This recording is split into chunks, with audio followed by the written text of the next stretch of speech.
So domestic terrorism, and we talk a lot about terrorism abroad, but we got domestic terrorism right here in the good old United States of America. And it has been that way for a very long time, even though folks do not like to admit it. It is real, especially when it comes to white supremacy, anti-Black racism, and terrorism. So the US is failing at preventing this domestic terrorism. The United States Senate Committee on Homeland Security published a report on the rising threat of domestic terrorism. Let's take a look at this. This is the front page of that report, the rising threat of domestic terrorism, a review of the federal response to domestic terrorism and the spread of extremist content on social media. Social media can be both a blessing and a curse. It is a blessing when people are spreading news that people can use, spreading good news in exchange of ideas and opinions. It is dangerous when people are putting out disinformation and misinformation and stirring up all kinds of hate and vitriol. And people are doing all of the above. And so the data in that report is truly alarming, finding that white supremacist violence is the most, and I quote, persistent and lethal terrorist threat to the US. Let me say that one more time, one more again. Finding that white supremacist violence is the most persistent and lethal terrorist threat to the United States. But the federal government is failing to take these threats seriously. Let's look at some of the data, shall we?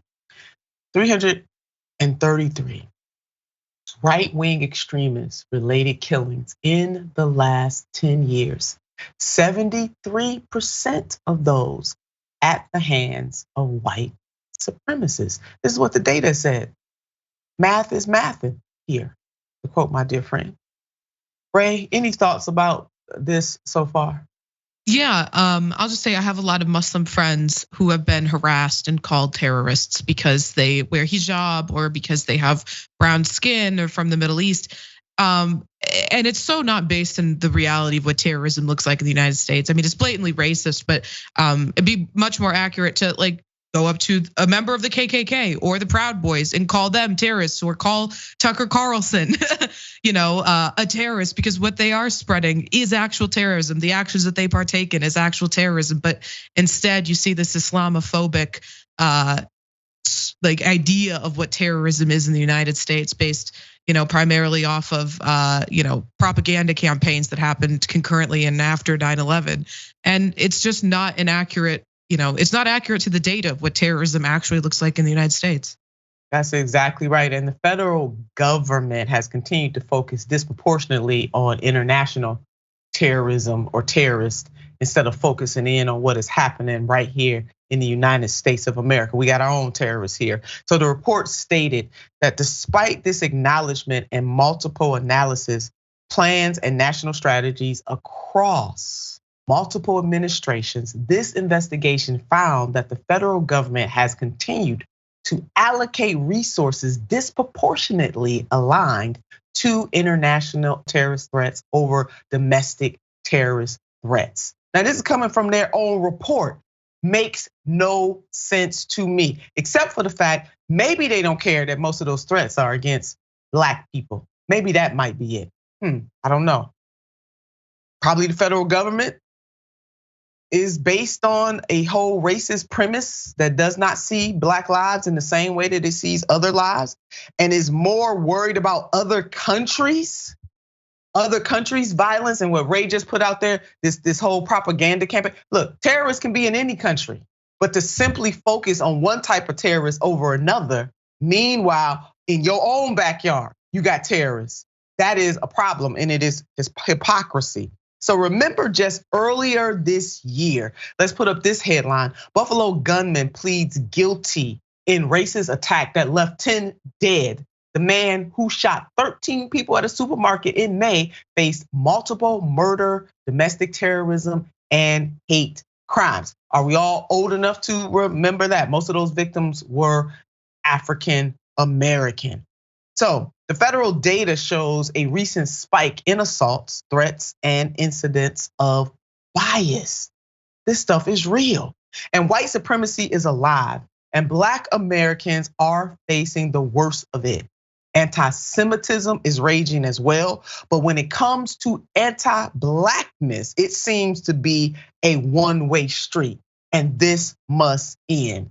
Kyrie Irving is one great example. He had to take the brunt of some stuff, but meanwhile, people can spew all kinds of anti-Black hate and nothing happens to them. Let's put up this headline. Kyrie Irving returns from suspension in his first news conference since his suspension began before a game against the Memphis Grizzlies. Irving said he doesn't stand for, quote, anyone close to hate speech or anti-Semitism. And he doesn't, but they run that man through the mud. So I want to see them same folks who were up in arms be up in arms about this, what's happening to Black folks. Ray, any final thoughts about this? Yeah, I think one thing that you highlighted that is really important is that this has happened across multiple administrations. So we've seen this, lack of it. They've highlighted that this is an important thing, but there's a lack of focus, a lack of attention on it, on this white supremacist terror, whether it's a Democrat or Republican in office. And I can tell you why a Republican wouldn't want to focus on that, because that's their base. Those are their supporters. But when it comes to the Democrats, it's an embarrassment. It's an embarrassment that they aren't actually using the resources at their disposal to fight this type of white supremacist terror attacks, especially against Black people who are the people who help them get into office every single time. Those are it's Black women organizers who are, registering people to vote to make sure that they're in office, and then they turn around and they give them nothing economically. They give them nothing in the ways of protecting them from white supremacist terror. And to what end? What did they lose from standing up against this? I don't know. Maybe the imaginary independent voter who doesn't know where they stand on white supremacy. It's ridiculous. It's BS. It's total crap. I'm sorry. It is. They need to use their resources, their positions of power to fight against this, because we know there's no way in hell the Republicans are ever going to do it.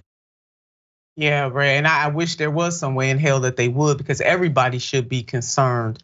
This is not about where people lean on the political spectrum. This is about decency. This is about, standing up against wrong. And terrorism in any form is wrong, domestic or international. And the fact that the federal government's own report shows very clearly that white supremacist terrorism is on the rise, but instead they want to keep pointing their thumbs and their noses and all their fingers and toes at people in other countries and not deal with the white supremacist terrorism in this country when it's against anybody. Doesn't matter to me who it is against. You stand up and fight back, beat back terrorism. In this particular case, the report shows overwhelmingly it is against Black Americans. So I ask you, the whole BLM movement itself, Black Lives Matter, do they really? United States government, and Ray made a very good point. We're not letting anybody off the hook, not the Republicans or the Democrats, but Democrats, hello somebody. To quote my grandchildren, hello. Because Black folks, men and women and men vote overwhelmingly for you, for y'all, and we ain't got a whole lot to show for it. Right? We will keep up with this story. We're gonna keep talking about this. Do something, United States government. Get on this quickly. Stop playing games.